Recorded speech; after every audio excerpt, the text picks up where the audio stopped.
আমার জন্য আসার সময় একটা লাল নেল পালিশ নিয়ে আসবি, আর মরতে আসার যে ভাড়াটা, ওই ভাড়াটা আমাকে পাঠিয়ে দে, আমি আসতে পারছি না। তুই অসুর, মা বলেছে তোকে কালো প্যান্টটা পরে নাকি অসুরের মতন লাগছে।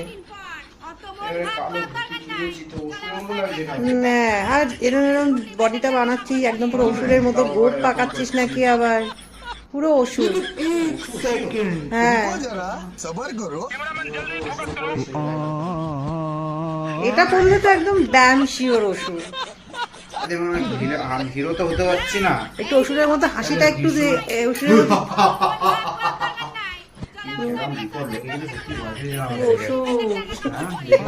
আরেকবার হাসিটা দে। অসুর না, অনেকটা নায়ক নায়কও লাগছে। না না, একটু হাসি, এরকম করে একটুখানি হাসিটা দে। মা বলেছে অসুরের মতো, মাকে কি বলতে পারে না এত ফর্সা অসুর হয় কখনো? একটু অসুর হাসিটা একটু দে, এরকম ঘুম এরকম হা হা হা হা করে হেসে দে, হা হা হা হা করে। আমি তো ভালো করে হাস, অসুরের মতো। কি হচ্ছে না অসুরের থেকে? ও আগের বছরের অসুরটার থেকে একটু ট্রেনিং নিয়ে আয়। না, আমি কি অসুর নাকি যে আমি অসুরের মতো হাসবো? না না, তুমি তো আমার চুমকু পুঙ্কু সোনা বর। এই দেখ, অসুরের একটা এরকম শিং বানাতে হবে। হ্যাঁ, ওটা তো ঝুটিতে হয়ে যাবে। আমার যেরকম অবস্থা হচ্ছে, মাঝখানে টাকটা পড়ে যাচ্ছে, তো আমার কদিন পর এরকমই হবে। এটা ঝুটি বেঁধে পুরো অসুরের মতন, ওই মুকুট লাগবে না। উলভারিন। ও কালো ধুতিটাও দেখা।